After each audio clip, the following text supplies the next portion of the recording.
သာသနာတော်နှစ်2552ခုနှစ်ကောဇာတက္ကရာ1380ပြည့်နှစ်တရင်ညွတ်လဆန်း9ရက်နေ့ရန်ကုန်မြို့ကဘာအေးကုန်းမြေအဘိဓမ္မာမဟာသိပ္ပံသင်္นานခမ်းမဆောင်ဝဲဆင်းရင်ကျင်းပပြုလုပ်အပ်သည့်ညာဥယျာဓမ္မသဘင်အခမ်းအနား၌ဟောကြားအပ်သောဘဝနှင့်ဘဝនិရောဓအကြောင်းတရားဒေသနာတော်ဒီကနေ့ညဓမ္မသဘင်ခန္ဓာကိုရွှေဘုံတော်သခင်ရှင်တော်မြတ်ဖရာဤမဟာကရုဏာကုံအာယုံပြုကာတိကျူးဖွဲ့ဆိုအပ်သောဝန္ဒနာပနာမအာတိတဂါထာကိုရွတ်ဆိုပူဇော်ခြင်းဖြင့်စတင်ကြရအောင်ယောကပဂောတိဟိပိအပမေယံကာလံကရွန်တောတိဒုက္ခရာနိခေရံကတောလောကဟိတာယနာထောနမောမဟာကရုဏိကတတတ္တယောနာထောဝိနိယမြာစွာတတ္တဝါဤချမ်းသာစိပါလိုလားတောင်းတဂုံပေါင်းခါသဖြင့်နာထမြညာခြင်းရှင်တော်မြတ်ဖရာသည်ကပ္ပဂောတိဟိပိဂရေကဘာအရေးအတွက်သင်္ချာတို့ဖြင့်တော်လဲအဘယ်မေယံရည်တွေတိုင်းတာဖော်ပြခြင်းငါမစွမ်းနိုင်ပါသောကာလံလေးအသင်ခြေသိမ့်နေကဘာရှိကြသောကာလပတ်လုံးလောကဣဒယတတလောကဤအကျိုးစီးပွားအလုံးငါအတိဒုက္ခရာနိဥစ္စာအသက်ချေလက်အင်္ဂါမေတ္တာကြီးမှသမိတာနှင့်တထာဇနီစွန်ခြင်းကြီးဟုကျက်သီထဘွယ်ငါးသွဲအစုအလွန်ခဲရင်သောမှုတို့ကို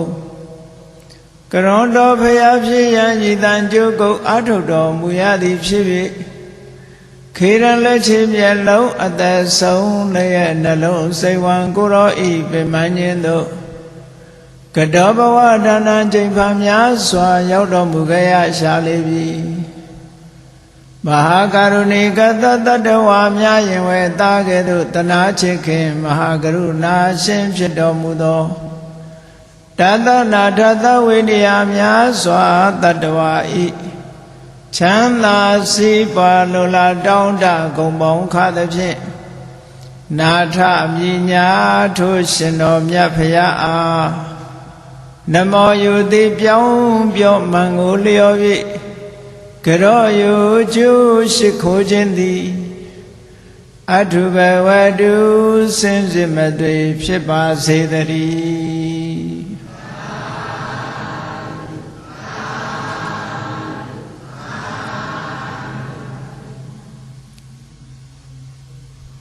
ဘဝနဲ့ဘဝនិရောဓ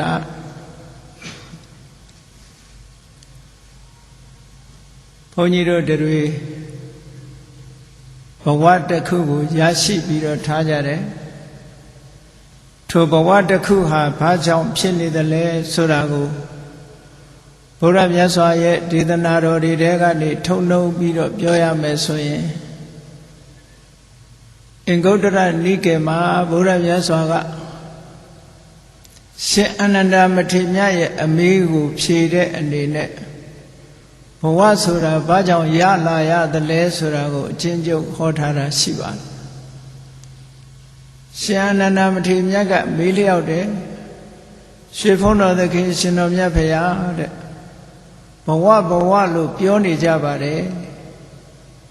ဘယ်လိုအတိုင်းအတာကြောင့်ဒီဘဝတစ်ခုဟာဖြစ်ပေါ်လာရတာပါလဲဆိုတဲ့ဒီမေးခွန်းကိုရှင်အနန္ဒကမေးတယ်အဲ့လိုမေးတဲ့အခါကျတော့မြတ်စွာဘုရားကကံတရားကိုဥတည်ပြီးတော့ဟောတယ်အေးဘဝကိုရင့်ကျက်စေတတ်တဲ့ဘဝကိုထုတ်လုပ်တတ်တဲ့ကံတရားမရှိဘူးဆိုတာဘဝကံတရားမရှိဘူးဆိုလို့ရှိရင်ဘဝဆိုတာဖြစ်ပေါ်လာနိုင်ပါမလားမဖြစ်ပေါ်လာနိုင်ဘူးဘဝကိုအဓိကဖြစ်စေတတ်တဲ့တရားကတော့ကံတရားပဲလို့ဘုရားမြတ်စွာကအဲ့ဒီသုတ်တံမှာဒီလိုဟောထားတယ်ကာမဓာတုဝေပက္ကံကမ္မနဘဝိတ အပိနုကာမဘောပညာရေးထားကာမဘုံမှာဖြစ်စေနိုင်တဲ့အကျိုးပေးတဲ့ကံမျိုးမရှိဘူးဆိုရင်ကာမဘဝဆိုတာပေါ်လာနိုင်ပါမလားလို့ဘုရားမြတ်စွာကမေခွန်းထုတ်ရှင်နန္ဒမထေရမြတ်ကပြန်ဖြေတယ်မဖြစ်နိုင်ပါဘူးဖေဟာအဲ့တော့ဒီအမေးဖြေစကားကိုကြည့်မယ်ဆိုလို့ရှိရင်ဘဝကိုအဓိကထုတ်လုပ်ဖန်တီးနေတာဟာကံတရားပဲလို့ဒါဗုဒ္ဓဘာသာတွေကဒီလိုခံယူရမှာဖြစ်တယ်တခြားဘာသာတွေကဘဝတစ်ခုရလာတာဟာတခြားအကြောင်းတွေနဲ့ဥတည်ပြီးတော့ပြောလို့ရှိကြတယ်ဣန္ဒြနေမာနဝါဒကိုလက်ခံယုံကြည်တဲ့ပုဂ္ဂိုလ်တွေကြတော့အေးဘဝဆိုတာဘာကြောင့်ရလာတာတုံးလို့ဆိုအေးဘဝဆိုတာသာဝရဘုရားကြီးကဖန်ဆင်းလို့ရလာတာသာဝရဘုရားကြီးရဲ့အလိုတော်ကြသာဝရဘုရားကဖန်ဆင်းလိုက်သည့်အတွက်ကြောင့်ဘဝတစ်ခုရလာတာလို့ဒီလိုဘဝရာကြီးအကြောင်းကိုဘုရားဟောကြားတဲ့အကြောင်းနဲ့မတူညီတဲ့အကြောင်းတစ်ခုကိုပြပြီးတော့ဟောလိပြောဆိုလိရှိကြတယ်ပေါ့ဒါကတစ်ခုတချို့ကတော့အိန္ဒိယနိုင်ငံမှာဘုရားမြတ်စွာရဲ့လက်ထက်တော်အခါဖယားမပွင့်မီအချိန်ကနေစပြီးဘုရားမြတ်စွာပွင့်ပေါ်လာတဲ့အချိန်ဒီကနေ့ထိအောင်ဘဝအကြောင်းကိုလေးလာဆန်းစစ်နေတဲ့ဘဝနဲ့ပတ်သက်တဲ့ဖီလိုဆိုဖီလို့ပြောရမယ့်အတွေးအခေါ်တွေမြောက်များစွာပေါ်ထွန်းလာခဲ့တယ်အဲ့ဒီထဲမှာဘဝတစ်ခုကိုရလာတာနဲ့အကြောင်းပြုပြီးတော့အမျိုးမျိုးအယူဆတွေတင်ပြလေးရှိကြတယ်တချို့ဝါဒကဘဝတစ်ခုဘာကြောင့်ဖြစ်ပေါ်လာတုံးလို့ဆိုလို့ရှိရင်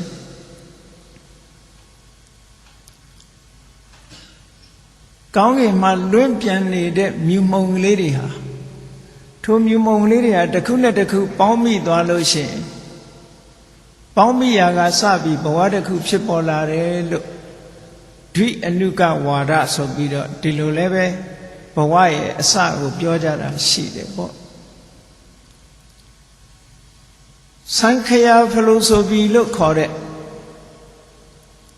စံခယာဝါဒရဲ့အရာကြတော့ပကတိဆိုတဲ့သာဝရရှိနေတဲ့အရှိတရားရဲ့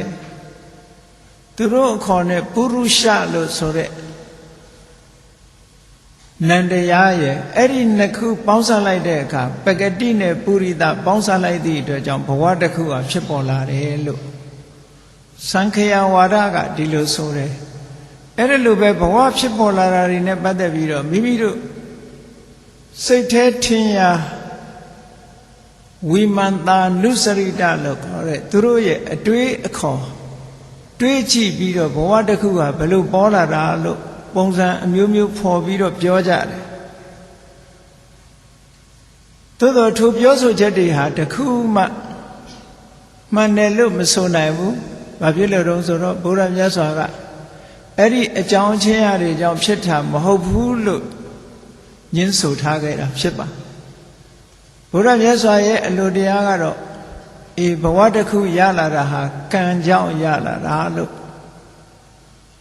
ဒါဖြင့်ဒီကံကဘယ်မှာဖြစ်တာတုံးဆိုတော့ဒီဘဝထဲမှာပဲဖြစ်တာဘဝထဲမှာပဲမိမိတို့နေ့စဉ်ဘဝမှာလှုပ်ရှားနေတဲ့စိတ်နဲ့ကြံတွေးတာတွေနှုတ်နဲ့ပြောဆိုတာတွေကိုယ်ထိလက်ရောက်လောက်ကင်ဆောင်ရွက်နေတာတွေကာယကံဝစီကံမနောကံလို့ဆိုတဲ့လှုပ်ဆောင်မှုတွေကိုဖြစ်ပေါ်စေအောင်တွန်းအားပေးနေတဲ့စေရနာသဘာဝတရား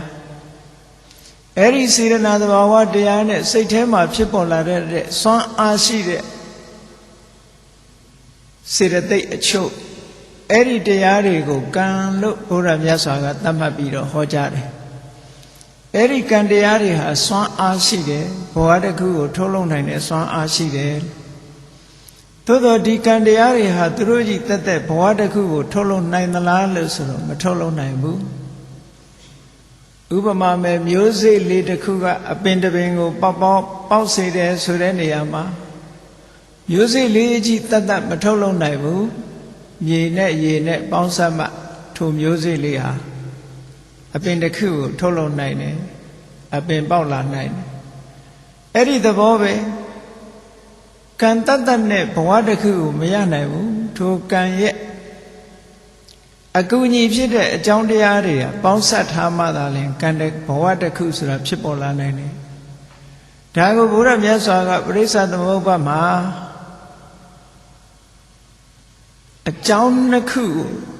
အတိတ်အကြောင်းအတိတ်ဘဝကအကြောင်းတစ်ခုနှစ်ခုဖြစ်ဖြစ်မြတ်စွာဘုရားကဟောထားတာအဝိဇ္ဇာပစ္စယသင်္ခါရပစ္စယဝိညာဏလို့အဝိဇ္ဇာနဲ့သင်္ခါရဒီနေရာမှာအဝိဇ္ဇာဟာကိလေသာသင်္ခါရကကံဟောကံနဲ့ကိလေသာရဲ့အကူအညီကိုရယူပြီးတော့ကံတရားဖြစ်တဲ့သင်္ခါရကနေဝိညာဏလို့ဆိုတဲ့ဘဝတစ်ခုကိုစတင်ထုတ်လုပ်ပေးတာလို့ဒါဗုဒ္ဓမြတ်စွာရဲ့ပရိစ္ဆသမုပ္ပါရှုထောင့်ကပြောမယ်ဆိုလို့ရှိရင်ကြည့်ပရိစ္ဆသမုပ္ပါမှာဟောတဲ့တရားပဲဖြစ်စေတခြားနေရာမှာဟောတဲ့တရားပဲဖြစ်စေအဘိဓမ္မာဆိုင်ရာကျမ်းဂန်တွေမှာဟောတဲ့တရားပဲဖြစ်စေဗုဒ္ဓရဲ့မြတ်စွာရဲ့တရားဓမ္မတွေဟာတစ်ထပ်သေးတွေကြီးပဲအကုန်လုံးဘာဖြစ်လို့လဲဆိုရင်အမှန်တရားဟာတူညီမှုရှိတာဟိုနေရာတစ်မျိုးဒီနေရာတစ်မျိုးဒီလိုဟောတာမျိုးမဟုတ်ဘူးရည်ရွယ်ချက်တစ်ခုအနေနဲ့ဥတီချက်ထားပြီးဟောတာမျိုးကတော့ရှိတယ်ပေါ့အဓိကဗရဏဥတီပြောတာရှိတယ်တခါတလေ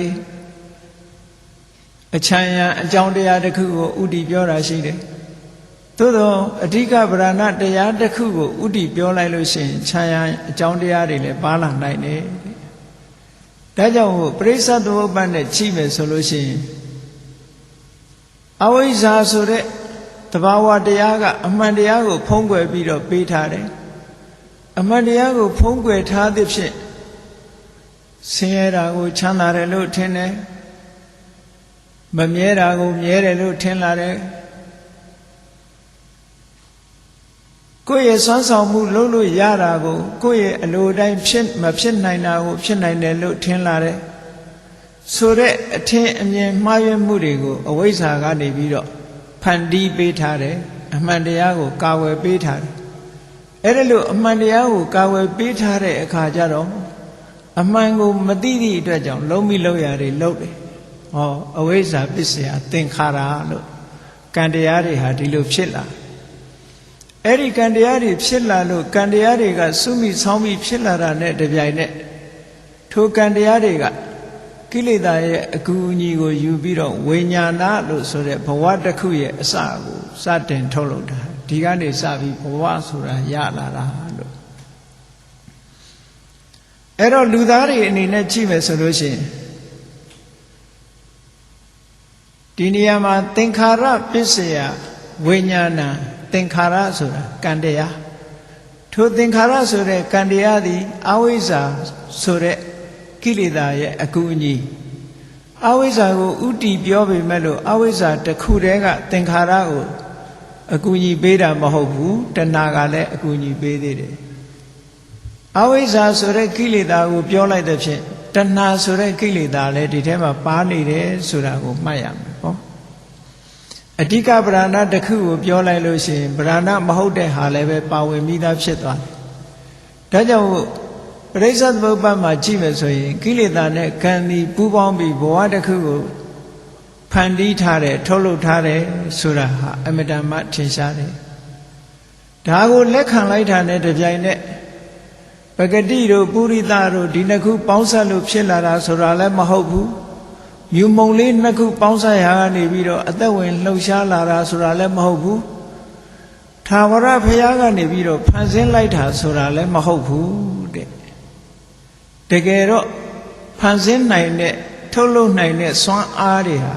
တတ္တဝါတွေရဲ့တဏ္ဍာမှာပဲဖြစ်နေတဲ့စွမ်းအားတွေပဲလို့ဆိုတာမြတ်စွာဘုရားကရှာပြီးတော့ပြတယ်အေးဒါကြောင့်မို့လို့ဘဝဆိုဒီမှာထိုသုတ်တံမှာမြတ်စွာဘုရားကဟောထားတယ်ကမ္မံခိတ္တံဝိညာဏံဘိဇံတဏတနေဟောတဲ့ကံကလယ်မြေနဲ့တူတယ်ကံကမြေကြီးနဲ့တူတယ်မြေကြီးနဲ့တူတဲ့ကံအလွှာပေါ်မှာဝိညာဏလို့ဆိုတဲ့မျိုးစေ့ချလိုက်တယ်အေးမြေကြီးနဲ့မျိုးစေ့ရှိုံနဲ့မဖြစ်သေးဘူးအစိုးဓာတ်ဆိုတဲ့ရေကလိုသေးတယ်အဲ့ဒါကတဏတနေဟောတဲ့ တဏှာကရေတတ်ပဲအဆိုတတ်ပဲပေါင်းလိုက်တဲ့အခါကျတော့ကံရဲ့တဏှာရဲ့ဒီနှစ်ခုရဲ့ဒီကိလေသာရဲ့ကံရဲ့ဒီနှစ်ခုရဲ့စွမ်းအားကြောင့်ဝိညာဉ်မျိုးစိတ်လေးကျလာပြီးတော့ဘဝဆိုတဲ့အပင်ပေါက်လာတာလို့မြတ်စွာဘုရားကသဘာဝကြကြဒီလိုအဲ့ဒီသုတ်တံမှာဟောထားတယ်အင်္ဂုတ္တထဲမှာဘဝသုတ်တံဆိုတာတိကနိဗ္ဗာန်မှာနှစ်ခုရှိတယ်အဲ့ဒီသုတ်တံနှစ်ခုကရှင်းတဲ့ဟာပရိစ္ဆသမုပ္ပါဒ်ကရှင်းတာနဲ့တူတူပါပဲဒါကြောင့်မို့လို့ကမ္မံခိတံဝိညာဏံဘိသံတဏတေနေဟောကံကိုဘာဖြစ်လို့မြေလွှာနဲ့တူတယ်လဲလို့ပြောရတယ်လဲဆိုလို့ရှိရင်ဝိညာဉ်မျိုးစေ့ချတဲ့အချိန်မှာကံကဖန်တီးပေးထားတဲ့အာယုံပေါ်မှာဝိညာဉ်မျိုးစေ့ကကြာရတယ်ဒါကြောင့်မို့လို့ကံဟာထိုအချိန်မှာအလုံးကိုစွမ်းဆောင်နေတာဖြစ်သောကြောင့်ကံကိုမြေလွှာလို့မြတ်စွာဘုရားကဥပမာပေးထားနားလည်နိုင်တဲ့စကားတစ်ခုအနေနဲ့ဥပမာပေးတာပေါ့လူတိုင်းဟာဒီမျိုးစေ့လေးတစ်ခုကိုမြေကြီးပေါ်မှာချစိုက်ပြီးအပင်ပေါက်တယ်ဆိုတာလူတိုင်းသိနေကြတယ်ဘဝဆိုတာလည်းအပင်တစ်ခုနဲ့အလားတန်တူတယ်တဲ့ကံဆိုတဲ့မြေလွှာပေါ်မှာဝိညာဉ်မျိုးစိတ်လေးကြတဏှာဆိုတဲ့အစေးဓာတ်အဆိုးဓာတ်ကလေးနဲ့ဖန်တီးပေးလိုက်တဲ့အခါထောက်ပံ့ကူညီပေးလိုက်တဲ့အခါကျတော့ဘဝဆိုတဲ့အပင်လေးတစ်ခုဟာရှင်သန်ထွားကြိုင်းလာတယ်လို့ဒီလိုဆိုလိုတာပေါ့ဒါဘဝတစ်ခုဟာဘယ်ပုံပဲနည်းဖြစ်ပေါ်လာတယ်ဆိုတဲ့ဆံရအကြောင်းတရားတွေနဲ့မြတ်စွာဘုရားကရှင်းပြီးတော့ပြတယ်ကဲကောင်းပြီလူဘဝဆိုပါစို့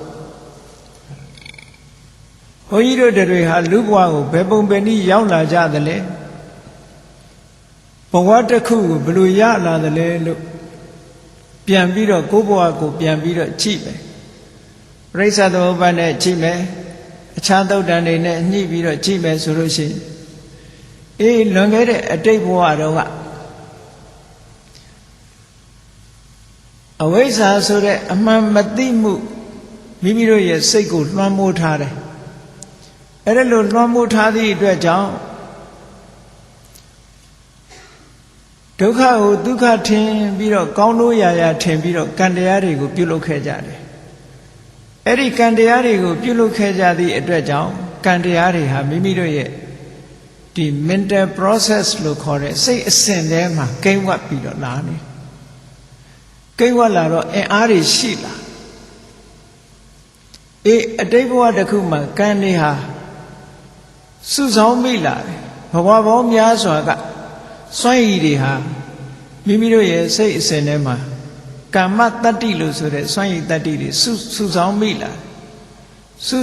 လာတဲ့အခါမှာလူဆိုတာဘဝဏီကုံချုပ်ခံဤအချိန်ဆိုတာရှိတယ်အဲ့ဒီဘဝဏီကုံချုပ်ခံဤအချိန်လေးမှာမိမိလှုပ်ထားတဲ့ရဲ့ကံတွေရဲ့စွန့်ရည်တတ္တိကြောင့်ဘာတွေပေါ်လာသလဲလို့ဆိုလို့ရှိရင်ကိုယ့်ရဲ့လှုပ်ရက်တွေစိတ်နေစိတ်ထားတွေသွားရမယ့် destination လို့ဆိုတဲ့သင်္ကေတတွေကိုယ်တဏ္ဍာမှာဒါတွေကအိမ်မက်ထဲမှာပေါ်လာတယ်လို့ကံရဲ့စွမ်းအားကြောင့်မိမိရဲ့စိတ်အစဉ်ကိုလွှမ်းမိုးပြီးတော့ပေါ်လာနိုင်တယ်ဒါကြောင့်မို့လို့လူတိုင်းဟာဘဝတစ်ခုမှာသေကံဤကာလရောက်လာပြီနီးလာပြီဆိုလို့ရှိရင်သေငယ်စောနဲ့မျောနေတဲ့အချိန်မှာကိုလုတ်ခဲ့တဲ့စွမ်းအားကြီးမားတဲ့ကံတရားတွေဟာအရေးမဲကြီးလို့မိမိရဲ့စိတ်ထဲမှာပေါ်နေတယ်ကံအနေနဲ့လည်းပေါ်တယ်ကံအနေနဲ့ပေါ်တာဘယ်လိုပေါ်တော့ဆိုလို့ရှိရင်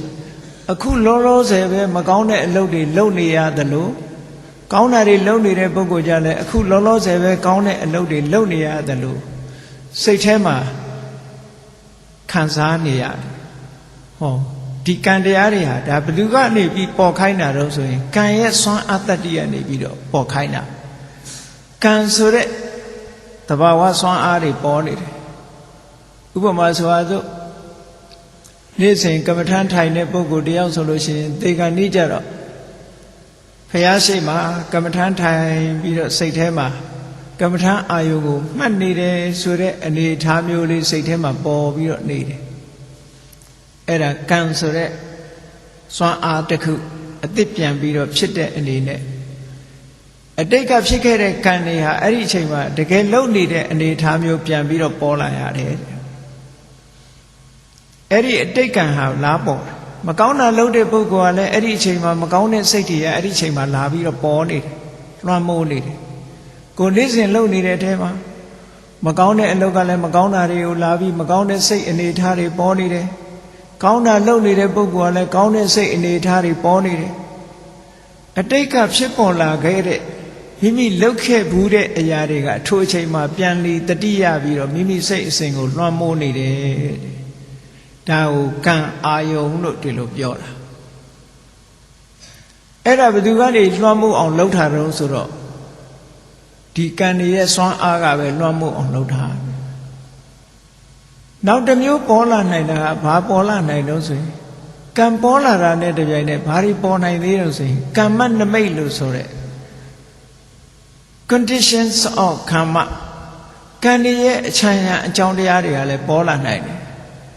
ဥပမာမယ်ဘုရားရှိခိုးနေတဲ့ပုဂ္ဂိုလ်တယောက်နေ့စဉ်နဲ့မှန်မှန်ဘုရားရှိခိုးနေသည့်အတွက်ကြောင့်တေဂန်ဤကြတော့ဒီသင်္ကေဇောနဲ့မျောနေတဲ့အချိန်မှာသူ့ကိုယ်သူဘယ်လိုခံစားနေရတော့ဆိုရင်ဘုရားကနဲ့ရောက်ပြီးတော့ဘုရားကိုဘုရားမိပူဇော်နေတယ်ပန်းနေရေချမ်းတွေကတ်နေတယ်ဘုရားရှိခိုးနေတယ်ဘုရားရုပ်ပွားတော်ကြီးကိုမြင်နေရတယ်ဟောပန်းတို့ရေချမ်းတို့စီမီတို့ကတ်လှူနေတာတွေကိုမြင်နေရတယ်အာယုန်ထဲမှာလာပေါ်တယ်ကိုလုတ်ခဲ့တဲ့ဟာတွေကပုံရိပ်လွှာတွေအတိတ်ကပုံရိပ်လွှာတွေကပစ္စုပန်ဖြစ်ပြီးမိမိစိတ်ထဲမှာလာပေါ်နေတယ်ဒါကောင်းတာလုပ်တဲ့ပုဂ္ဂိုလ်အတွက်မကောင်းတာလုပ်ခဲ့တဲ့ပုဂ္ဂိုလ်ကလည်းပဲသူမကောင်းတာလုပ်ခဲ့တဲ့အခြေအနေအကြောင်းအရာတွေအကုန်လာပေါ်နေမိုးဆိုးတငါလုပ်တဲ့ပုဂ္ဂိုလ်တွေကြတော့တငါလုပ်တဲ့ပုဂ္ဂိုလ်တွေကြတော့ဟုတ်လားငါးဖမ်းတဲ့ပိုက်တွေတို့မြုံတွေတို့ဒါတွေပေါ်မှာပေါ့မိုးဆိုးလုပ်တဲ့ပုဂ္ဂိုလ်တွေကြတော့ဓာတ်တွေတို့လှန်တွေတို့တနတ်တွေတို့သားကောင်တွေတို့တောထဲမှာသွားလာလှုပ်ရှားနေရတယ်ဆိုတဲ့ပုံစံတွေတို့ဒါမျိုးတွေစိတ်ထဲမှာလွှမ်းမိုးပြီးတော့ပေါ်လာနေတယ်အရေးမဲကြီးတွေပေါ်နေတယ်လို့ပဲထိုပုဂ္ဂိုလ်ရဲ့စိတ်အစဉ်ဟာကျန်တဲ့ပုဂ္ဂိုလ်တွေကတော့မသိဘူးပေါ့သူ့မှာတော့သူ့စိတ်ထဲမှာသေငယ်စောနဲ့မျောနေတဲ့အချိန်မှာဒီလိုကံရဲ့ပတ်ဝန်းကျင်အခြေအနေအကြောင်းတရားတွေလာပြီးတော့ပေါ်နေတယ်အဲ့ဒါဟာကာမနမိတ်ပေါ်တာလို့ခေါ်တယ်ထို့တူပဲတခါတရံကျတော့ဘာတွေမြင်လာတတ်တုံဆိုလို့ရှိရင်ဂတိနိမိတ်လို့ခေါ်တယ်ဂတိနိမိတ်ဆိုတာကိုသွားရမဲ့ဘုံဘဝရဲ့အနေထားအိမ်မက်မဲ့တယ်လို့လာပြီးတော့မြင်နေတယ်ဆိုပါစို့တထေးအိမ်ဖြစ်မယ်ဆိုလို့ရှိရင်ဥယျာဉ်နဲ့တိုက်တာနဲ့အခုခေတ်အနေထားဆိုလို့ရှိရင်အခုခေတ်ချမ်းသာတဲ့ပုဂ္ဂိုလ်တွေနေတဲ့တိုက်တွေတာတွေဒါမျိုးတွေမျက်စိထဲမှာမြင်လာအေးပြိတ္တာတို့ဘာလို့ဖြစ်မယ်ဆိုလို့ရှိရင်တဦးတယောက်တည်းမြစ်တွေအိုင်တွေချောင်းတွေဈာတွေတောနဲ့ကြီးတွေထဲမှာဒါတွေသွားမြင်မယ်ပေါ့တရိစ္ဆာန်ဖြစ်မဲ့ပုဂ္ဂိုလ်ဆိုလို့ရှိရင်အိုးတရိစ္ဆာန်အုပ်ကြီးတွေထဲမှာသူရောက်နေတဲ့အနေအထားမျိုးသွားမြင်မယ်ပေါ့လူဘဝပြန်ဖြစ်မယ်ဆိုလို့ရှိရင်ခုနကလူသားတွေရဲ့အပေါင်းအသင်းအနေအထားတွေပေါ်မှာလာပြီးတော့မြင်မယ်ပေါ့အဲ့ဒါလို့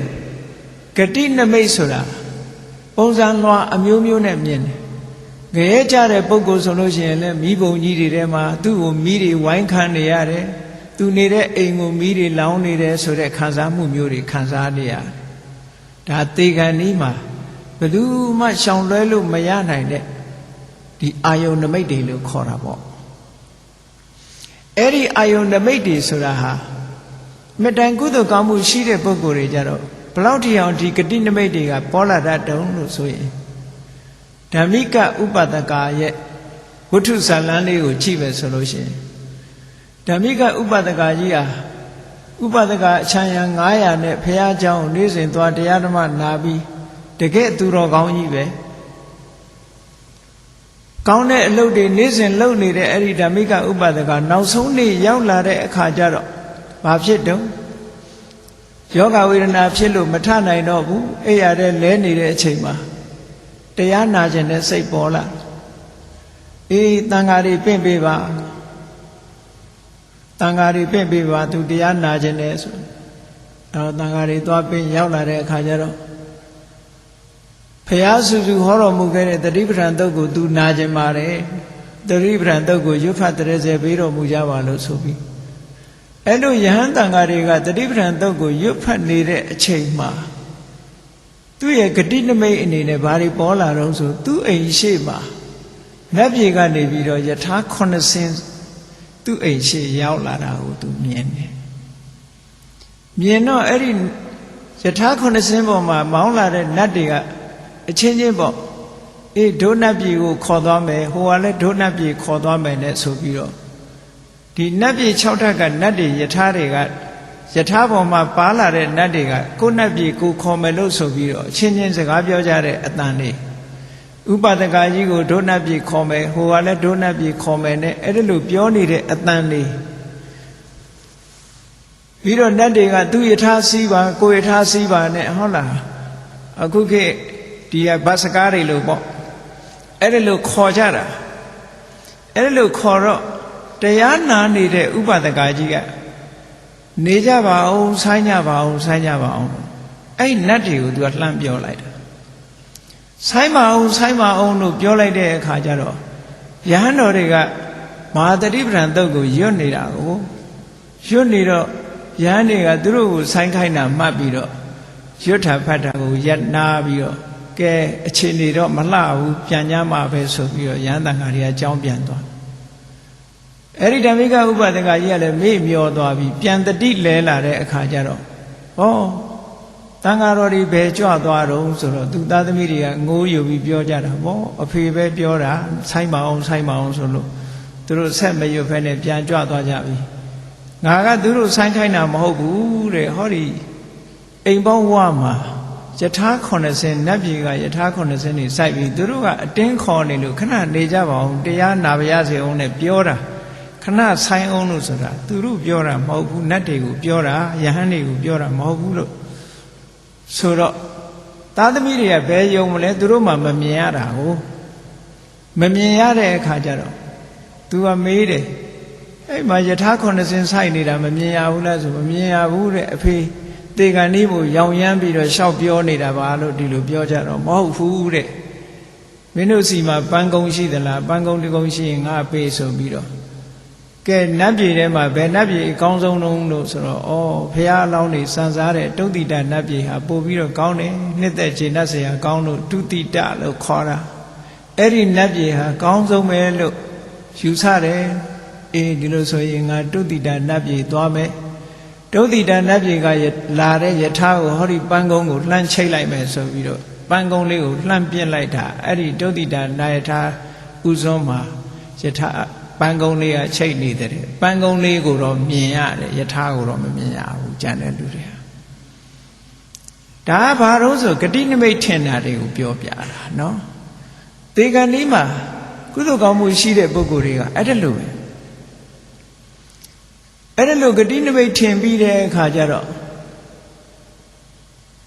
ဓမ္မိကဥပဒကကြီးသုတိစိတ်ကျသွားပြီအဲ့တုတ်တိတနတ်ပြည်ကလာတဲ့နာယထာပေါ်မှာဘွားကနဲ့နတ်သားဖြစ်ပြီးနတ်ပြည်ရောက်သွားတယ်ပေါ့နတ်သားဆိုတာကတော့တဖြည်းဖြည်းချင်းနတ်တွေဆိုတာကဥပပပဋိတန်တေလို့ဆိုတော့ချက်ချင်းခန္ဓာကိုထင်ရှားပေါ်လာတဲ့ဘဝမျိုးနဲ့ဘဝတစ်ခုကိုရသွားတာဘဝတစ်ခုရပုံကလည်း၄မျိုးရှိတယ်လေလူသားတွေရနိုင်တဲ့ဘဝတို့အမျိုးမျိုးပေါ့ဘဝတစ်ခုကိုရလာတာနီး၄မျိုးနဲ့ရလာတာဒါကိုယောနိ၄မျိုးလို့ခေါ်တယ်အေးတချို့တ attva တွေကြတော့ဥထဲမှာတရေတည်ပြီးတော့ဖြစ်ကြရတယ်ဒါကိုအန္တဇလို့ခေါ်တယ်တချို့တ attva တွေလူတွေလိုဟာမိခင်ရဲ့သားအိမ်ထဲမှာတရေတည်ကြရတယ်ဒါကိုဇလာဘုဇလို့ခေါ်တယ်ခွေတွေတို့နွားတွေတို့မိခင်ရဲ့ဝမ်းထဲမှာတရေတည်ကြရတယ်ဒါကဇလာဘုဇတချို့ကြတော့အညှိတို့ပရုံမာကြာပန်းတဲ့တို့နော်ဝါချုံညာတို့စသဖြင့် တန်တေရဇအညှိတစ်ခုပေါ်မှာတွဲပြီးတော့ပရိသေတွေတည်ကြတယ်အဲ့ဒါကတန်တေရဇလို့ခေါ်တယ်အဲ့ဒါလို့မဟုတ်ဘဲနဲ့ဘွားကနေကိုထင်ရှားဒီဘဝမှာရမဲ့ပုံတရံအတိုင်းပြည့်ပြည့်ဝဝဖြည်းဖြည်းလေးကြီးလာတာမဟုတ်ဘူးဘဝရဲ့အနေထားခန္ဓာကိုယ်အရွယ်အစားအချိုးကျတခါတည်းဘွားကနေပေါ်သွားတာဒါကြတော့ဥပပပရိသေတွေလို့ခေါ်တယ်နတ်တွေမြမာတွေဟာဥပပပရိသေတွေနေကြတာငရဲမှာလည်းပဲဥပပပရိသေတွေအနေနဲ့ဖြစ်တာ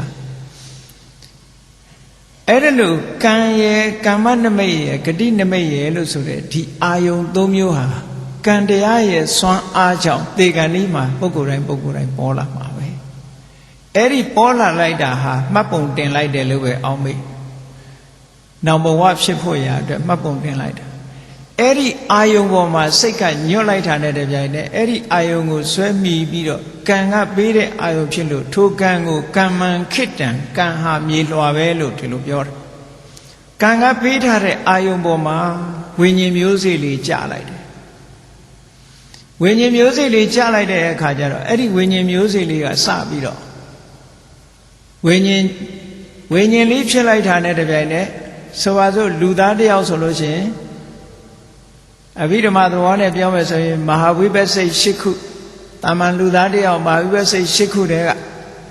မဟာဝိပဿစိတ်တစ်ခုခုပရိသေရိစိတ်အနေနဲ့ပေါ်လိုက်တာနဲ့တပြိုင်နက်ထိုမဟာဝိပဿစိတ်နဲ့ရှင်တဲ့စေတသိက်တွေရောတခါတည်းပါလာတယ်ထိုစိတ်စေတသိက်တွေနဲ့ပဲဗျိုင်းလူကမ္မဇာယုတ်တွေလည်းပါလာတယ်ကမ္မဇာယုတ်အ ਨੇ ဆုံးလူသားတစ်ယောက်အနေနဲ့ပြောမယ်ဆိုရင်ယုတ်ပေါင်း30ပါလာမယ်ကာယတတကကလရုပ်10ခုဝဋ္ထုတတကကလရုပ်10ခုဘာဝတတကကလအမျိုးသားဖြစ်မယ်ဆိုလို့ရှိရင်ဥရိပုံဘာဝတတကကလအမျိုးသမီးဆိုရင်အဋ္ဌိဘာဝတတကကလလို့ဆိုပြီးတော့အဲ့ဒီကန့်ညောင်ဖြစ်ပေါ်လာတဲ့ကာယရဲ့ဘာဝရဲ့ဝဋ္ထုရဲ့ဆိုပြီးတော့ဒီရုပ်ပေါင်း30အဲ့ဒီရုပ်ပေါင်း30ရဲ့ခုနကပရိသေရိစိတ်လေးရဲ့ပရိသေရိစိတ်လေးနဲ့ရှင်တဲ့စေတသိက်တွေရဲ့တပြိုင်နဲ့တန်းပြီးတော့ဖြစ်လာ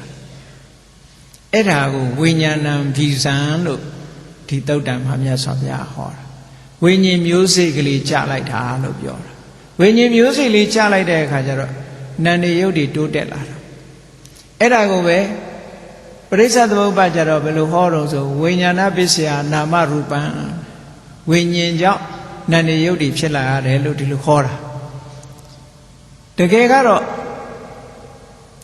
ဝိညာဉ်စိတ်ကလေးနဲ့တူတူစေတသိက်ဆိုတဲ့နန္တရားလည်းပဲတပြိုင်တည်းဖြစ်တယ်ဟောပဋ္ဌာန်းကြတော့အဲ့ဒါကိုရှင်းတာအောက်ကတိတ်ခဏီနာမရူပံသဟဇာတပစ္စယေနပစ္စယောဟောအောက်ကတိတ်ခဏီပရိသေရိတီးနေတဲ့အချိန်လေးမှာဝဋ္ထုယုတ်တွေနံတွေဟာတပြိုင်တည်းဖြစ်လာတယ်ကမ္မဇာယုတ်တွေမှာဒီလိုဖြစ်လာတယ်လို့ဆိုခုခေတ်မှာပြဿနာတစ်ခုတက်လာတာတစ်ခုရှိခုခေတ်သိပ္ပံဆရာတွေကတီထွင်ကြတယ်ကလုံးဆိုတဲ့ကော်ပီယုတ်ဖြစ်နိုင်သလားတချို့ကမေးကြအဲ့ဒါကိုဆွေးနွေးလာတယ်နောက်ပိုင်းကျရင်ပိုကြဲကြဲပြန့်ပြန့်ဆွေးနွေးလာမယ်ဗုဒ္ဓအဘိဓမ္မာနဲ့ဖြေရှင်းနိုင်သလားဘုန်းကြီးတို့ဂျာမနီသွားပြီးတော့ပထမ2003ခုနှစ်ကဂျာမနီသွားပြီးဘာလင်မြို့မှာအဘိဓမ္မာသင်တန်းပို့ချတော့ဂျာမန်တယောက်ကနေခွင့်တောင်းပြီးတော့သူတီးတန့်မေးခွန်းမေးခြင်းလို့ဆိုပြီးတော့ခွင့်တောင်းပြီးတော့လာတွေ့တာရှိတယ်တွေ့တဲ့ထဲမှာဘာမေးတုံဆိုအဲ့ဒီကလုံးနဲ့ပတ်သက်တဲ့ပြဿနာဘုရားဘာသာအရအဲ့ဒီကလုံးဆိုတာဖြစ်နိုင်သလားဘုန်းကြီးကတော့ဖြစ်နိုင်တယ်လို့ဖြစ်နိုင်တယ်ဆိုတာဘာဖြစ်နိုင်တာလဲတတ္တဝါကိုတော့လုံးလို့မရဘူးပုံတူကိုလုံးလို့ရတယ်ရုပ်ကပြောင်းလို့ရဆိုတော့အခုလည်းဘာထုတော့လေကလုံးသဘောပဲမိခင်ရဲ့ဒီစပန်းနဲ့အိုဗန်လို့ဆိုတဲ့အဖေရဲ့စပန်းနဲ့မိခင်ရဲ့အိုဗန်ဒီနှစ်ခုပေါ်မှာဒီနှစ်ခုကိုအခြေပြုပြီးတော့ကလလာရေးချီပေါ်လာအဲ့တော့ဒီမိခင်ရဲ့ဝမ်းထဲမှာဒီစပန်းနဲ့အိုဗန်ပေါင်းပြီးတော့အဲ့ဒီမှာတရေတီးရတဲ့ပုဂ္ဂိုလ်ရဲ့ရုပ်ရည်သည်အမေနဲ့အဖေတခုသွားတူတာပဲလေ မတူလို့မရဘူးဒါရုပ်ပိုင်းဆိုင်ရာကြတော့တတူလို့ရတယ်ဒါပေမဲ့အမေအဖေကဝိညာဉ်စိတ်ကိုဖြစ်အောင်လုံးနိုင်လားဆိုမလုံးနိုင်ဘူးဒါဖြင့်ကလုံးနဲ့ပတ်သက်ပြီးဘယ်လိုဖြစ်နိုင်လုံးလို့ဆိုလို့ရှိရင်တရေတီလို့ရနိုင်တဲ့ possibility တစ်ခုရှိလို့ရှိရင်ကဘာပေါ်မှာလောကကြီးမှာတတ္တဝါတွေဟာတန်ပေါင်းများစွာမိနစ်တိုင်းစက္ကန့်တိုင်းသေးနေတာလေအဲ့ဒီသေးနေတဲ့တတ္တဝါတွေကဘာနဲ့ဥပမာတူလို့ဆိုရင်ကောင်းကင်ကနေပြီးတော့ဟုတ်လားမိုးပုတ်တွေကျနေတယ်လို့ပဲကျနေမှာအဲ့ဒါတဏှာရာတော့ရောက်နေမှာပဲပေါ့အဲ့တော့ခုနကကလုံးဆိုတဲ့ခုနကဆဲလေးတွေကိုယူထားပြီးတော့အဲ့ဒီဆဲလေးတွေဟာတရေတီလို့ရတဲ့ဆဲမျိုးမှာဆိုလို့ချင်းခုနကသေးလာတဲ့တတ္တဝါကလာပြီးတရေတီလို့ရတယ်ပေါ့ကြည့်လေဒါကိုတော့ဘာခေါ်လို့ဆိုတန်တေတဇလို့ခေါ်နိုင်တယ်ပေါ့တန်တေတဇတတ္တဝါလို့ခေါ်နိုင်တယ်အလုံးကြားဖို့ကြပါလိမ့်မယ်ဘုရားဘာသာတွေတော်တော်များများဒီဇာလန်းကိုသိကြပါတယ်ပဒုမထေဝီမိဖုရားဆိုတာလေပဒုမထေဝီမိဖုရားကသားပေါင်း900မွေးဖွားတယ်လို့ဆိုတာနော်သားပေါင်း900အခုခေတ်တော့တကယ်မွေးတာတော့9ယောက်ဆိုတာတော့ရှိတယ်9ယောက်တခါတည်းမွေးတာရှိတယ်မကြခင်အမှသတင်းစာထဲပါလာတယ်နော်မိခင်တူတွေကနေတခါတည်းနဲ့သား9ယောက်မွေးတာအဲ့ဒါအများဆုံးပဲထမရဲ့ကြည့်ရတာဒါပေမဲ့ဘရုမဒေဝီကသားပေါင်း900တဲ့နော်မွေးတာအဲ့ဒီဟာကိုဘယ်လိုရှင်းထားတော့ဆိုဘရုမဒေဝီမွေးတာကတကယ်ဖွားတာကအကြီးဆုံးသားတစ်ယောက်ပဲဖွားတယ်ကြံတဲ့သားတွေကအဲ့ဒီမိခင်ရဲ့သွေးဆက်ပေါ်မှာတရေတီပြီးတော့မွေးဖွားလာတဲ့တန်တေရဇသားတွေတဲ့ဒီလိုဆိုတယ်အဲ့ဒါကိုကြည့်မယ်ဆိုလို့ချင်းအဲ့ဒီတုန်းကတည်းကကလုံးဟာပေါ်နေပြီပဲပုံစံတူသားသမီးတွေ900မွေးထားတယ်အားလုံးဟာပိစိကဗုဒ္ဓဖြစ်သွားကြတယ်ဘုရုမဒေဝီရဲ့သား900ပိစိကဗုဒ္ဓဖြစ်တယ်ပိစိကဗုဒ္ဓ900ဖြစ်တယ်အဲ့ဒီတော့ဂျာမန်ကြီးကမေးတော့ကလုံးဆိုတာဖြစ်နိုင်လားလို့ဆိုတော့အေးတရဝါကိုတော့ဖန်ဆင်းလို့မရဘူးတရဝါတွေတန်တွေတည်နိုင်တဲ့နေရာမျိုးကတော့ဖန်တီးပေးလို့ရတယ်ဒါ possibility ပေါ့ဒါဖြစ်နိုင်တဲ့အနေအထားလေးတစ်ခုဥပမာဆိုတော့လေကြည့်ညောင်စီလေးတွေရှိတယ်မလားညောင်စီဆိုတာအမတန်သေးတယ်ငှက်တွေကအစာစားပြီးတော့ဟိုနေရာဆွန့်ဒီနေရာဆွန့်သို့မဟုတ်လေထဲမှာလွင့်သွားတဲ့ညောင်စီအသေးသေးလေးတွေဒါပေမဲ့ညောင်ပင်တွေကဟိုနေရာပေါက်ဒီနေရာပေါက်လူတိုင်းတွေ့နေကြတာပဲအဆောက်အဦတွေမှာဆိုလို့ရှိရင်ပတ်ကြားအက်ကလေးရှိပြီအဲ့ထဲမှာမြေမှုန်ကလေးနည်းနည်းရှိမယ်အဆူတက်ကလေးနည်းနည်းရှိမယ်ဆိုရင်အဲ့ညောင်ပင်ပေါက်ပြီးအဲ့ကြတယ်ဟောညောင်စီလေးအပင်ပေါက်နိုင်လောက်အောင်အထောက်အကူရတဲ့မြေနဲ့ရေနဲ့ရှိပြီဆိုရင်ညောင်ပင်အပင်ပေါက်တော့တာပဲအဲ့ဒါလိုပဲတတ္တဝါမှာသရေတီလို့ရတဲ့နေရာလေးတစ်ခုတွေ့ပြီဆိုလို့ရှိရင်သရေတီတာမျိုးဖြစ်နိုင်တယ်လို့အေးဘုရုမဒေဝီတို့ဇလန်းတို့ပောက္ခရတာတိပုံနာတို့ဆိုတာတွေကြည့်မယ်ဆိုလို့ရှိရင်သူတို့ဟာလူကမွေးတဲ့လူသားတွေမဟုတ်ဘူးတန်တေရဇကြာဘူးထဲမှာမွေးဖွားလာတဲ့ပုဂ္ဂိုလ်တွေဖြစ်တယ်သရေတီတာတွေပဲဒါတွေကအေးဒါကြောင့်မလို့ရုပ်ခန္ဓာကိုယ်ကိုတော့ပြုပြင်လို့ရတယ်။ဘာနဲ့ပြုပြင်လို့ရတော့ဆိုလို့ရှိရင်ကြည့်လေငယ်ငယ်ရွယ်ရွယ်လေးတွေရပ်ပူတဲ့လူလဲထွားအောင်လုပ်လို့ရတာပဲ။ဗမာပြည်မှာဟုတ်ရင်တော့ဂျပန်နေပူပူလေးရဲ့ဒုတိယကမ္ဘာစစ်ကလာတော့ဂျပန်ငပုလို့ခေါ်တာ။တနတ်လေးတွေကလည်းတူတူလေးတွေသူတို့ခိုင်းတဲ့တနတ်တွေအခုဂျပန်နေပူမှမပူတော့တာ။ဘာဖြစ်လို့မပူလဲဆိုရင်အာဟာရပြင်ပေးလိုက်။လူတွေစားတဲ့အာဟာရကိုပြင်ပေးလိုက်လို့ရှိရင်ဒီရုပ်ခန္ဓာကိုယ်ရဲ့ပြောင်းလဲမှုဘာလို့ဆိုတော့ရုပ်ရဲ့အကြောင်းက၄မျိုးရှိတာကံကြောင့်ဖြစ်တာရှိတယ်စိတ်ကြောင့်ဖြစ်တာရှိတယ်ဥရုကြောင့်ဖြစ်တာရှိတယ်အာဟာရကြောင့်ဖြစ်တာရှိတယ်ဥတုနဲ့အာဟာရကိုပြင်ပေးလို့ရှိရင်လူသက်တမ်းလည်းရှေးလာနိုင်တယ်လူသက်တမ်းကိုထိမ့်ကွက်ထားတာကကံတရားကြီးမဟုတ်ဘူးဥတုနဲ့အာဟာရကထိမ့်ချုပ်ထားတာလို့ဒီလိုမှတ်ရအောင်ကြည့်လေခောရမမြတ်စွာဘုရားသက်တော်တရားတမ်းမှာပွင့်လို့သက်တော်80ပဲနေရတယ်ကတ္တဗမြတ်စွာဘုရားကြတော့သက်အနှစ်2000တန်းမှာပွင့်လို့ကတ္တဗမြတ်စွာဘုရားသက်တော်2000ရှည်ရကံကြောင့်လားလို့မေးလို့ရှိရင်ကံနဲ့မဆိုင်ဂေါတမမြတ်စွာဘုရားရဲ့ကံကကတ္တဗမြတ်စွာဘုရားကံနဲ့ညံ့တယ်လို့ပြောလို့မရဘူး ဖရာတွေဆိုတာနော်ပါရမီ10ပါးအပြား30စရိယ3ပါးစွန့်ချင်းကြီး5ပါးဖြည့်ချရတာကြည့်ပဲအကုန်လုံးကံအနေနဲ့ပြောမယ်ဆိုရင်တူတယ်လို့ပြောအောင်ဒါဖြင့်အသက်ကြဘာကြောင့်အတူအချေကွာသွားတာတော့ဆိုတော့ဥတုနဲ့အာဟာရအဆုံးဖြတ်ပေးသွားတာဂေါရမမြတ်စွာဘုရားလက်ထက်မှာရှိတဲ့ဥတုထိုဥတုမှာစိုက်ပျိုးထားတဲ့သီးနှံလေးအဲ့ဒီဥတုနဲ့သီးနှံကလူရဲ့ဒီအသက်ကိုအနှစ်100 200တဲ့ပို့ပြီးတော့မထိန်နိုင်ဘူးလို့ဒီလိုဆိုလို့တယ်ဒီအာဟာရစွမ်းရည်တတ္တိကလူအာဟာရကနေထိန်ထားတာလေအာဟာရတို့ဥတုတို့ကထိန်ထားတာကသဗ္ဗမြတ်စွာဘုရားလက်ထက်ကဥတုတို့အာဟာရတို့ကအနှစ်2000ထိအောင်ထိန်နိုင်လောက်တဲ့စွမ်းရည်တတ္တိတွေသူတို့မှရှိတယ်ဒါကြောင့်မို့ဒီသဘောတွေကိုထက္ကထာကလည်းရှင်းပြီးတော့ထားတယ်ဥတုနာဘောဇနေနာအာယုဟာယတိပိဝတ္တတိပိလူတွေရဲ့တက်တန်းဟာဥတုကြောင့်အစာအာဟာရကြောင့်တက်တန်းတွေပိုးရှည်လာတာရှိတယ်ပိုပြီးတော့တိုသွားတာရှိတယ်တဲ့ဒီလိုဟောဆိုထားတာဒါအမတမသဘာဝကြတယ် reasonable ဖြစ်တယ်ပေါ့အဲ့တော့ဘုရားဘာသာတရားတော်အရာကဘာတွေပဲသိပ္ပံကထွင်ဘုရားဘာသာတရားတော်အရာတကယ်ကိုနေချာကိုဟောထားတာဖြစ်တော့ဘယ်တော့မှ out of date မဖြစ်ဘူးအမြဲတမ်းပဲမှန်ကန်ပြီးတော့အမြဲတမ်းသိလွင်နေမှာပဲတခြားဘာသာတွေမှာဆိုလို့ရှိရင်တချို့ဟာတွေကလွဲချော်မှုတွေအများကြီးဖြစ်ကုန်ပြီလေဘုရားဘာသာမှာအဲ့လိုလွဲချော်မှုဆိုတာမဖြစ်ဘူးဘာကြောင့်မဖြစ်တာတော့ဆိုလို့ရှိရင်တကယ်သဘာဝအရှိကိုဟောတာဟုတ်အဲ့ဒါကြောင့်မလို့အခုခေတ်မှာဒီကလုံးပြဿနာတက်လာဘာသာနဲ့ပတ်သက်လာအဲ့ဒီဂျာမန်ဒကာကြီးကပဲမေးတယ်မေးတော့ဘုန်းကြီးကအဲ့ဒီတန်ရုပ်ထဲကအိန္ဒကသုတ်ဆိုတာရှိတယ်လို့လွန်ခဲ့တဲ့နှစ်ပေါင်း2500ခရဲမြတ်စွာဘုရားကလူရဲ့ခန္ဓာကိုယ်ဟာဘယ်လိုစတင်လာတယ်ဆိုတာဟောထားတာရှိတယ်လို့ပထမံကလလံဟောတိကလလာဟောတိအဘုဒ္ဒံဆိုတဲ့တန်ရုပ်ထဲကယက္ခတန်ယုတ်အိန္ဒကသုတ်မှာမြတ်စွာဘုရားဟောထားတာရှိတယ်လို့လူရဲ့ခန္ဓာကိုယ်ခုခေတ်လို့ဆိုလို့ရှိရင် embryology ပေါ့အဲ့တော့ embryology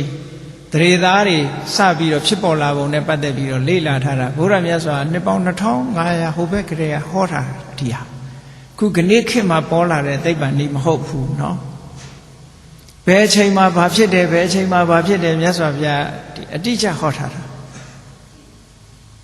သို့တော်မြတ်စွာဘုရားကဒါတွေဘာလို့ဟောတာတုံးဆိုတာကြည့်မယ်ဆိုလို့ချင်းအခုခေတ်သိပ္ပံကတော့ဆရာဝန်တွေသင်တာကြတော့ဆေးကုဖို့လေမြတ်စွာဘုရားကဆေးကုဖို့ဟောတာမဟုတ်ဘူးတဘာဝအမှန်ကိုသိဖို့ဟောတာတဘာဝအမှန်ကိုသိဖို့ဟောတာဖြစ်သောကြောင့်တခါတလေအသေးစိတ်ပြောချင်မှပြောမယ်အသေးစိတ်ဟောချင်မှဟောမယ်ဖြစ်ပေါ်လာပုံအကြောင်းအရာတွေကိုတော့ဒီလိုဟောတယ်အေးလောကမှာဘဝတစ်ခုရလာတယ်ဆိုတာဟာအခုပြောသလိုပဲအတိတ်ဘဝကံရဲ့ဆွမ်းဆောင်မှုကြောင့်အာယုန်နမိတ်တွေပေါ်လာတယ်အဲ့ဒီပေါ်လာတဲ့အာယုန်နမိတ်တွေဟာတွေ့တာစရာတွေဖြစ်လာအောင်အာယုန်နမိတ်ရဲ့အပြစ်တွေအမှန်မမြင်ရအောင်အဝိဇ္ဇာကဖုံးပေးလိုက်တယ်ဖုံးပေးလိုက်တော့တဏှာဆိုတာကနေညွတ်လာတယ်လိုချင်လာတယ်အဲ့ဒီအချိန်မှာကံကနေပြီးတော့တွန်းလှုပ်လိုက်တာအဲ့ဒီပုဂ္ဂိုလ်ကရောက်သွားတယ်အဲ့တော့အဓိကကတော့ကံကနေပြစ်ချလိုက်တာလို့ပြောတာဒါကြောင့်မို့မြတ်စွာဘုရားကကံကိုအဓိကထားပြီးတော့ဟောတယ်သို့တော့ကံနဲ့မဟုတ်ဘူးအဝိဇ္ဇာရဲ့တဏှာရဲ့ကံရဲ့ဒီသုံးခုပေါင်းပြီးတော့ဘဝတစ်ခုကိုဖန်တီးတယ်လို့ဒါကြောင့်မို့ပရိစ္ဆသမုပ္ပါဒ်မှာမြတ်စွာဘုရားအဝိဇ္ဇာပစ္စယသင်္ခါရ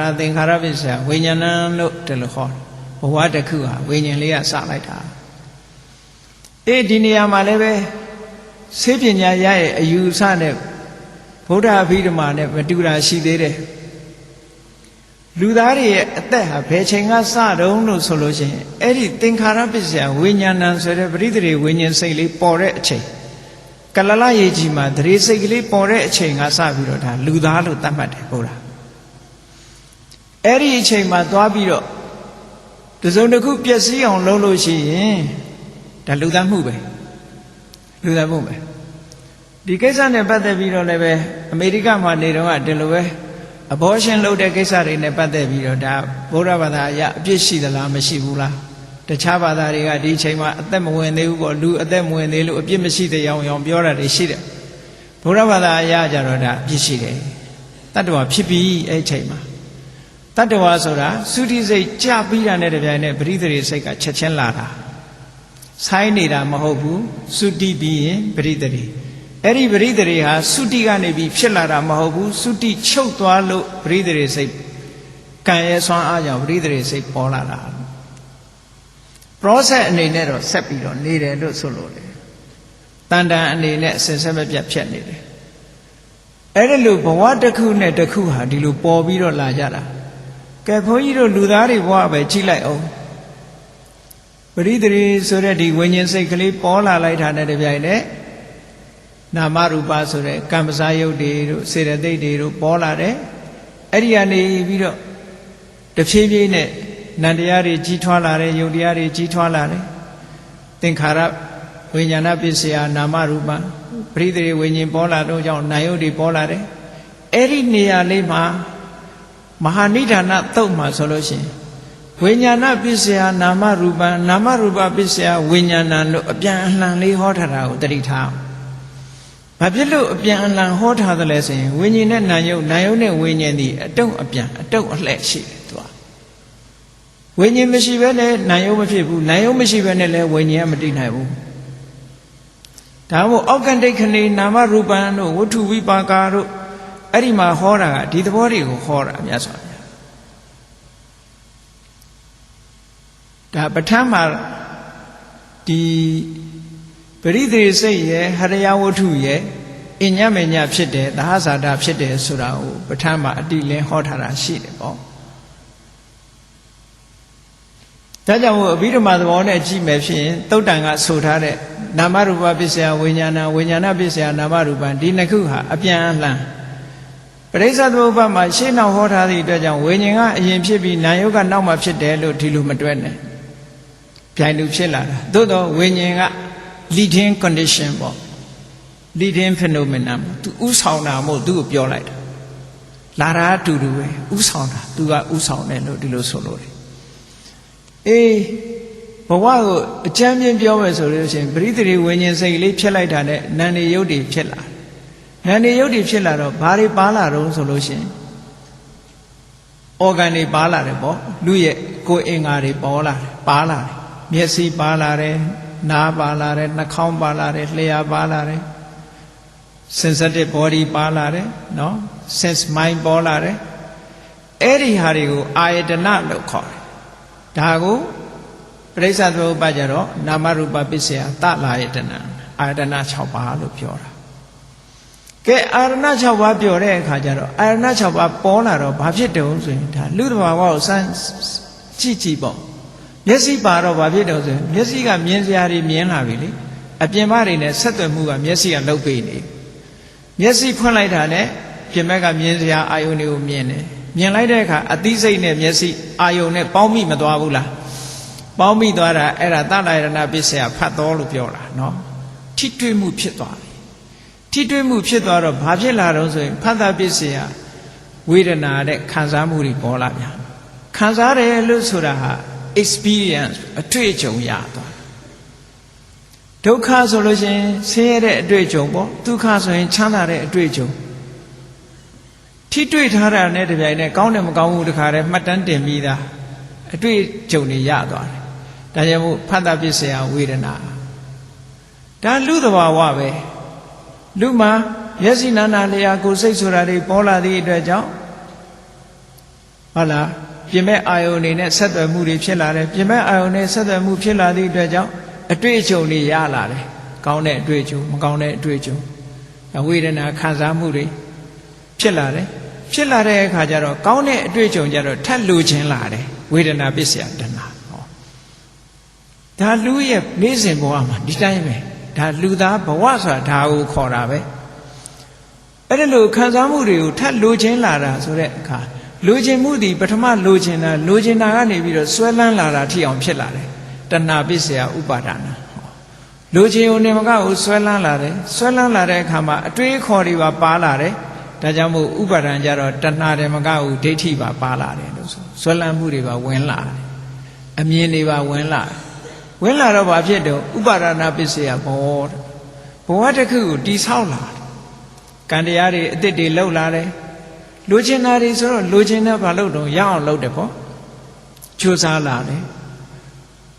ဘဝတစ်ခုရလာတဲ့ကဘာဖြစ်တော့ဆိုဘဝပစ္စယဇာတိတယ်နောက်တစ်ခါကျဟောကံတရားတွေလုပ်တဲ့အခါကျနောက်တစ်ခါပြန်ပြီးတော့မွေးဦးမယ်ဆိုတဲ့ဘဝတစ်ခုဖြစ်လာတယ်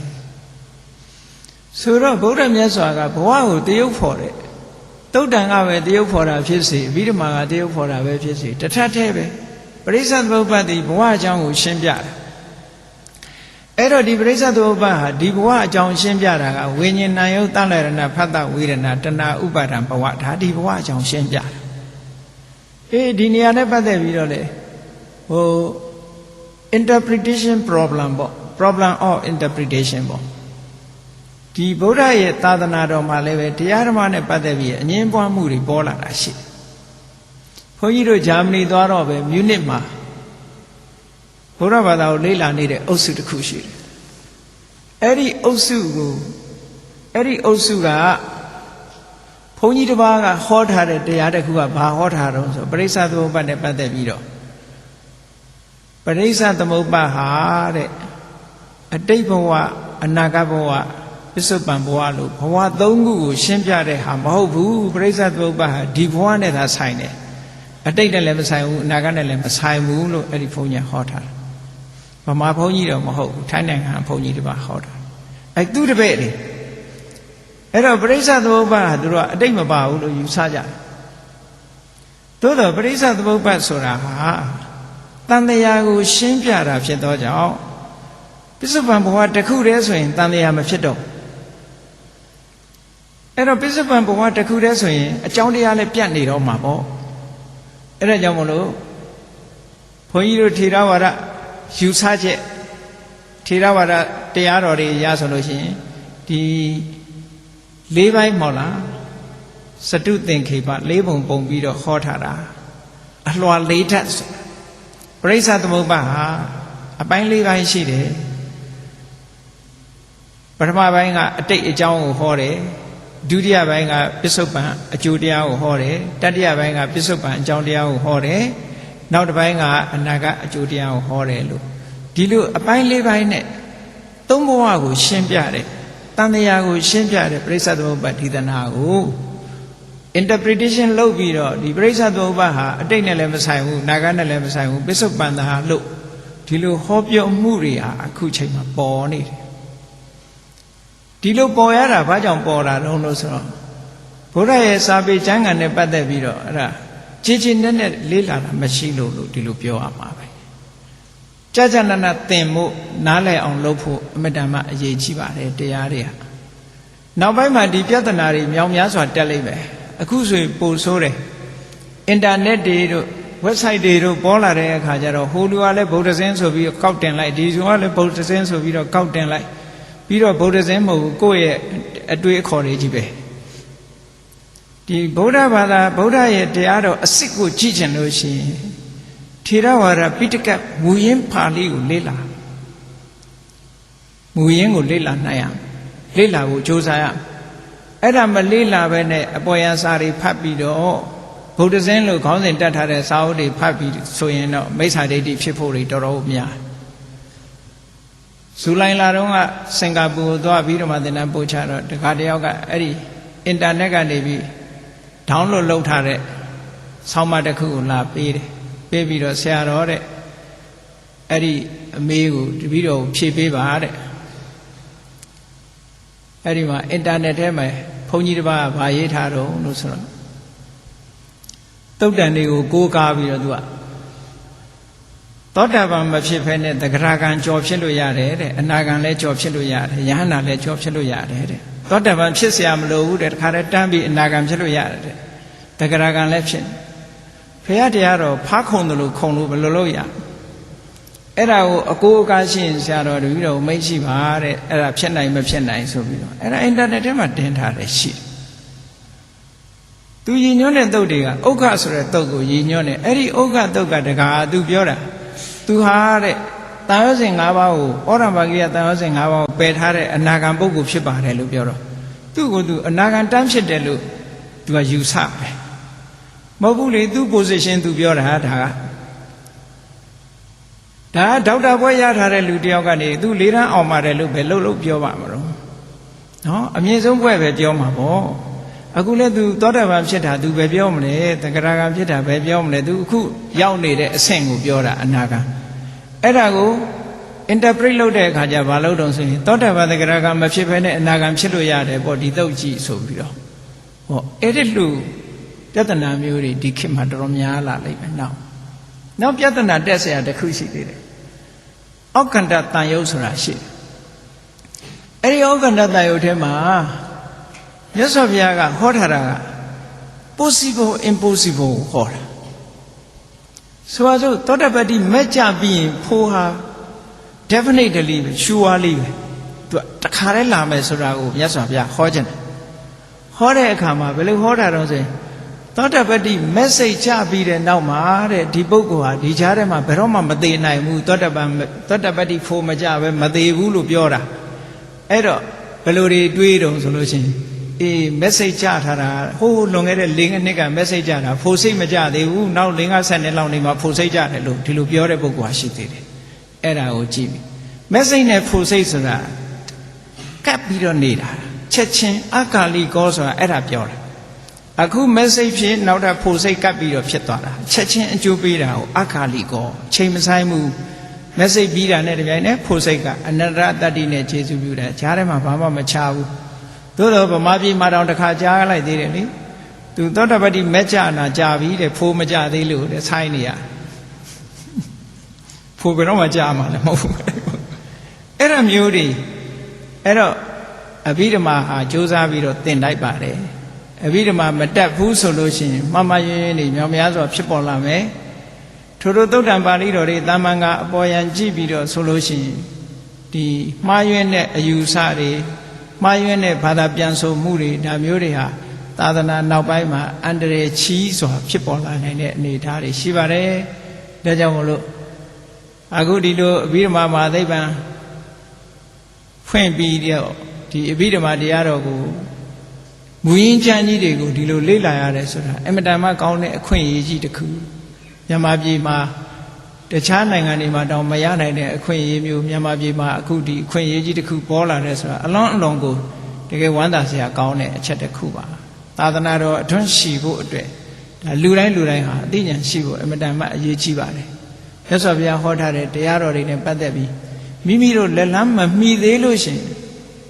သိတဲ့ပုဂ္ဂိုလ်မေးဖို့လိုတယ်လေ့လာဖို့ဆွေးနွေးဖို့လိုသေးတယ်အဲ့ဒါလို့မဟုတ်ဘဲနဲ့ကိုထင်ရာဆွတ်လိုက်လို့ရှိရင်တော့မိစ္ဆာဒိဋ္ဌိဖြစ်ဖို့ရအမတန်မှနီးတယ်တဲ့ဒါကြောင့်မို့လို့ဘဝတစ်ခုဆိုတာမြတ်စွာဘုရားကအခုပရိစ္ဆေသမုပ္ပါဒ်နဲ့အချင်းချုပ်ပြီးပြောမယ်ဆိုရင်ကံနဲ့ကိလေသာဒီနှစ်ခုကပေါင်းပြီးတော့ဘဝတစ်ခုကိုဖန်တီးတာလို့ဒီလိုမှာအဲ့တော့ဘဝនិရောဓကိုလိုချင်ရင်ဘာလုပ်ရမလဲဆိုတဲ့အဖြေဟာဒီမှာပဲရှိဘဝကိုဖြစ်စေတာတွေကဘယ်သူတွေလဲဘဝကိုဖြစ်အောင်လုပ်နေတဲ့လက်တွေဟာဘယ်သူတုံးဆိုရင်ကံနဲ့ကိလေသာအဲ့တော့ဘဝတစ်ခုကိုမလိုချင်ဘူးဘဝនិရောဓဘဝကြီးခြုံငိမ့်စေခြင်းတယ်ဆိုလို့ရှိရင်ဒီအကြောင်းတစ်ခုဖယ်ရှားဖို့ပဲဒါပဲရှိတယ်အဲ့တော့ကံရဲ့ကိလေသာရဲ့ဒါကိုဝတ်သုံးပါခေါ်တာပေါ့ကမ္မဝတ်ကိလေသာဝတ်ဝိပါကဝတ်အခုဘုန်းကြီးတို့တွေဟုတ်လားအတိတ်ဘဝလုပ်ခဲ့တဲ့ကံတွေရှိတယ်ကိလေသာတွေရှိနေတယ်ဒါကြောင့်မို့လို့ကံကိလေသာတွေကပေါင်းပြီးထုတ်လုပ်ထားတဲ့အကျိုးတစ်ခုကိုရပြီးတော့ဘဝတစ်ခုကိုရနေကြတယ်အဲ့ဒီရနေတဲ့ထဲကနေနောက်ထပ်ဘဝတစ်ခုကိုမရချင်တော့ဘူးဘဝခြုံငိမ့်ရဘဝនិရောဓနိဗ္ဗာန်ကိုလိုချင်ပါတယ်ဆိုလို့ရှိရင်ဘာကိုလုပ်ရမလဲဆိုရင်ကိလေသာကိုပယ်ရမှာပါကိလေသာကိုပယ်လိုက်တာနဲ့တပြိုင်နက်ကံတွေဟာအဖော်မဲ့ဖြစ်သွားတယ်ကံတွေဟာဒီနေကန့်တတ်ထားလိုက်တယ်လို့သူ့ကို isolate လုပ်ပလိုက်တဲ့သဘောမျိုးဖြစ်သွားတယ်ကံတွေကတတ်ဥပမာပဲမျိုးစိတ်လေးတစ်ခုကိုမြေနဲ့ရေနဲ့မထိအောင်ထားလိုက်တယ်ဆိုလို့ရှိရင်ထိုမျိုးစိတ်လေးကအပင်မပေါက်တော့ထို့တူပဲဘုရားမြတ်စွာရဲ့မဂ်ကင်၈ပါးအကျင့်တရားကိုထူထောင်ပြီးတော့ကျင့်လိုက်တဲ့အခါကျတော့ကိလေသာတွေကုန်သွားမယ် ကိလေသာကုန်သွားလို့ရှိရင်ကံတွေကအကျိုးမပေးတော့ဘူးဟောကိလေသာပြတ်လို့ရှိရင်ကံတွေရပ်သွားမယ်ကံတွေရပ်သွားလို့ရှိရင်သူတို့ရဲ့အကျိုးဆက်ဘဝကုန်တာနဲ့တပြိုင်တည်းနောက်ထပ်ဘဝတစ်ခုဆိုတာမလာတော့ဘူးဒါသည်ပင်လည်းဘဝនិရောဓတဲ့နော်အဲ့တော့ဘဝនិရောဓနိဗ္ဗာန်ဆိုတာဟိုးအဝေးကြီးလည်းမျှော်ကြည့်နေစရာမလိုဘူးကိုယ်တဏ္ဍာမှာဖြစ်ပေါ်နေတဲ့ကိလေသာတွေရှိသေးသလားကြည့်အဲ့ဒီကိလေသာတွေကုန်အောင်လုပ်ဖို့ဟာအဓိကကိလေသာတွေကုန်သွားပြီဆိုလို့ရှိရင်ကံတွေအတွက်မစိုးရိမ်နဲ့တော့ကိလေသာကုန်သွားလို့ရှိရင်ဒီကံကအကျိုးပေးလို့မရတော့ဘူးကြည့်လေကံကအကျိုးမပေးနိုင်တာရှင်အင်္ဂုလိမာလပဲကြည့်ပေါ့တကယ်ကြီးမားတဲ့ကဘာကျော်လူသားသမားကြီးအကုသိုလ်တွေအများကြီးလုပ်တယ်အကုသိုလ်ကံတွေသို့တော့အရဟတမေဆိုတဲ့အစွမ်းထက်တဲ့ကုသိုလ်စွမ်းအားနဲ့ကိလေသာအလုံးကိုဖယ်ရှားပြစ်လိုက်တဲ့အခါကျတော့အဲ့ဒီကံတွေကအကျိုးမပေးနိုင်တော့ဘူးနောက်ဘဝတစ်ခုကိုမလုံနိုင်တော့မထူးနိုင်တဲ့အတွက်ကြောင့်ရှင်အင်္ဂုလိမာလဟာဒါကံတွေကိလေသာတွေကုန်သွားသည့်အတွက်ကြောင့်ကံတွေဟာလုံးဝအကျိုးမပေးနိုင်လို့နောက်ဆုံးကိလေသာလည်းရပ်ကံတွေလည်းပြတ်နောက်ဆုံးအကျိုးတွေလုံးဝမလာတော့ပဲနဲ့ပြိဋိဘံဆံသွားရတယ်ဆိုတာအဲ့တော့အရေးအကြီးဆုံးကဘုန်းကြီးတို့တွေဘဝនិရောဓကိုရခြင်းဘာလို့ရမလဲကိုယ်တဏ္ဍာမှာရှိတဲ့ကိလေသာတွေစိတ်ထဲမှာဖြစ်ပေါ်နေတဲ့လောဘဒေါသမောဟဆိုတဲ့ဒီကိလေသာတွေနဲနိုင်သမျှနဲအောင်ကြိုးစားရမယ်နောက်ဆုံးနဲလာပြီးတော့လုံးဝဖယ်ရှားပြစ်နိုင်မှုကြိုးစားရမယ်လုံးဝဖယ်ရှားနိုင်အောင်ဘာနဲ့မှဖယ်ရှားလို့ရတော့ဆိုရင်သောတပတ္တိမေသဂရဂါမိမေအနာဂါမိမေအရတ္တပက်ဆိုတာဒါတွေနဲ့မှဖယ်ရှားလို့ရတယ်ကိလေသာတွေကိုအစဉ်စဉ်နောက်ဆုံးအရတ္တမေနဲ့လုံးဝဖယ်ရှားပြစ်လိုက်တဲ့အခါမှာကံတွေဟာလုံးဝအကျိုးမပေးနိုင်တော့ဘဲနဲ့ဘဝတစ်ခုဟာစသိမ့်သွားပြီးဘဝនិရောဓဆိုတာကိုယ်စီကိုယ်ငါမျက်မှောက်ပြုနိုင်ကြမှာဖြစ်ပါတယ်လို့ဒီကနေ့ဘဝနဲ့ဘဝនិရောဓအကြောင်းတရားဟာဤတင်ပဲကဲပြည့်စုံပါပြီအလုံးတရားချက်ခင်သူတော်စင်ပြိဿတ်တို့သည်မိမိတို့ရရှိထားတဲ့ဘဝတည်းကအကြောင်းတရားတွေကိုရှာပြီးတော့ဖယ်ရှားပြစ်ခြင်းဖြင့်ဘဝនិရောဓကိုကိုယ်စီကိုယ်ငါမျက်မှောက်ပြုနိုင်ကြပါစေကုန်သတည်း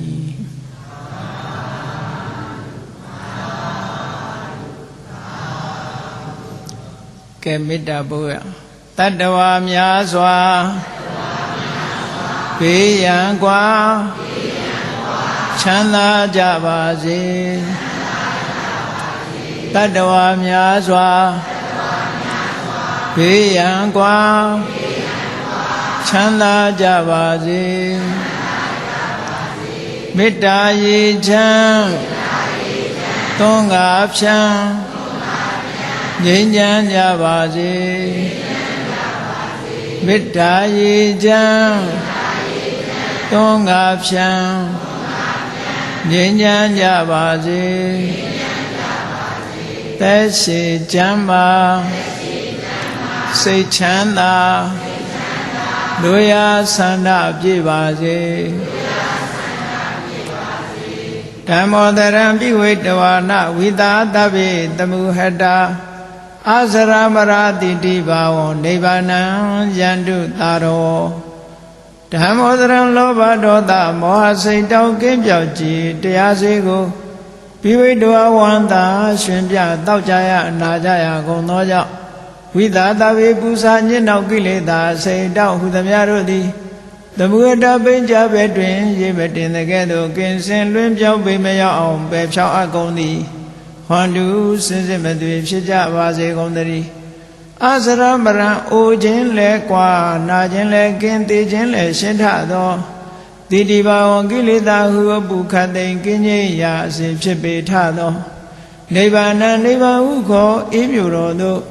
သာရောတရားချစ်ခင်စိတ်ကောင်းဝိညာသူတော်စင်များတို့သည်ယန္တုပါရမီအစဉ်စဉ်မြင့်တယ်မြင်၍မလင့်ပုံသေးဆက်ရောက်တော်မူကြပါစေကုန်သတည်း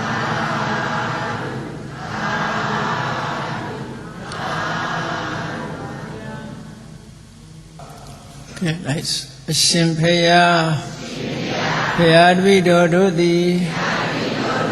ဓမ္မအတိညာရရှိစေရန်ရည်တန်ကြလျက်ဓမ္မသဘင်ဆင်ကျင်ပ ပြုလုပ်ကြ၍တရားတော်ကိုနာယူကြပါကုန်၏တရားတော်ကိုတပ္ပဝတ္ထုအစူးစူးတို့ဖြင့်ပူဇော်ကြပါကုန်၏ယနေ့ယခုအာထုတ်ပြုလို့ရသောဓမ္မဒေသနာဓမ္မတဝနာဓမ္မဒါနဓမ္မပူဇာကုသိုလ်စေရနာအဖျားပြာတို့ကြောင့်ဓမ္မအတိဉာဏ်ကိုရရှိကြပြီလင်ဒုက္ခခတ်သိချုပ်ငြိမ်းရာမှန်ဉာဏ်နိဗ္ဗာန်သို့